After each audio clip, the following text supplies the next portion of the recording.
లోతైనవి, ఎంతో ప్రాముఖ్యమైనవి. కుడివైపున ఒకరితో ఎడమవైపున ఒకరితో యేసుక్రీస్తుని నిలబెట్టారు. లూకా సువార్త 23వ అధ్యాయం 43వ వచనం. ఈ వచనం నుంచి లోతుగా చూసినట్లయితే లూకా సువార్త 23వ అధ్యాయం 39 నుంచి 43వ వచనం వరకు చదువుకుందాం.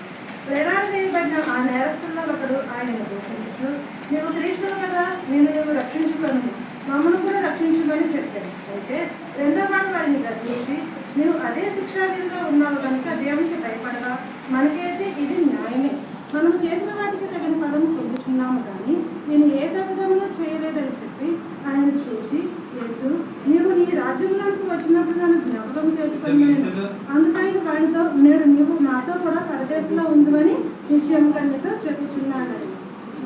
ఇందులో మొదటి దొంగ యేసుక్రీస్తుని దూషించినట్లుగా, రెండవ దొంగ దూషించిన వారిని గర్విస్తూ నీవు రాజ్యంలో నన్ను జ్ఞాపకం చేసుకోమన్నట్లుగా కనబడుతుంది. అందులో మొదటి దొంగ యేసుక్రీస్తుని హరణ చేస్తున్నారు. ఏమంటున్నాడండి?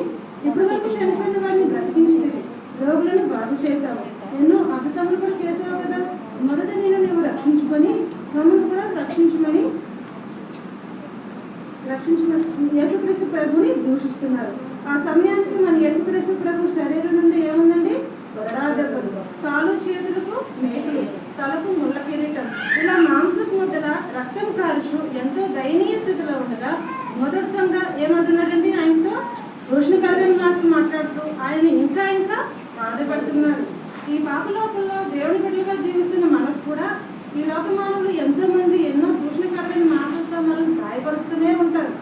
దేవుడి వల్ల మనం ఉన్నప్పుడు మన మీద ఎన్నో అవమానాలు, ఎన్నో నిందలు, ఎన్నో ఆరోపణలు, అబద్ధాలు, కించపరిచే మాటలతో మనం గాయపరుస్తూనే ఉంటారు.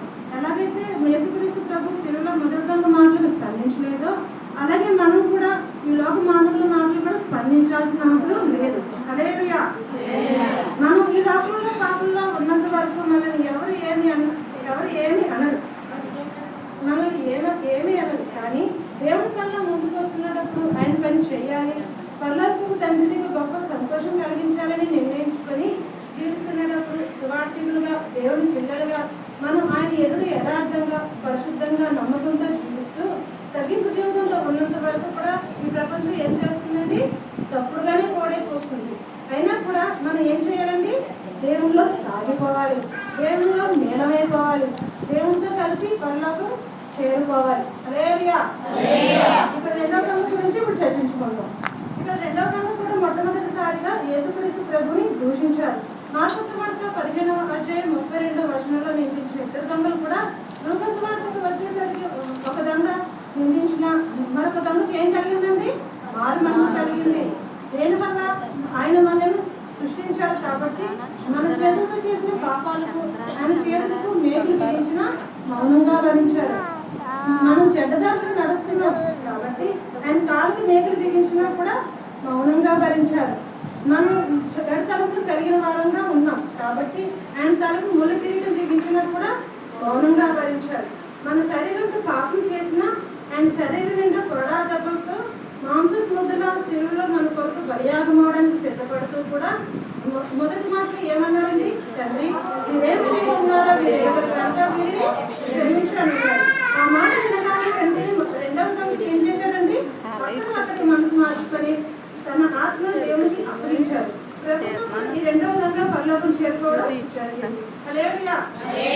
ఈ పాపలోకంలో దేవుని రక్షణ అందుకున్న మనం, దేవుని బిడ్డలుగా పిలువబడుతున్న మనం ఇప్పుడు ఈ లోకాన్ని, పాపాన్ని విడిచిపెట్టి మొదటి దొంగగానే కాకుండా రెండో దొంగగానే మారు మనసు పొందుకొని దేవునికి ఇష్టమైన బిడ్డలుగా దేవునిలో నిమగ్నమే కాకపోతే మనం కూడా ఆయనతో పాటు ఎక్కడ ఉంటామండి?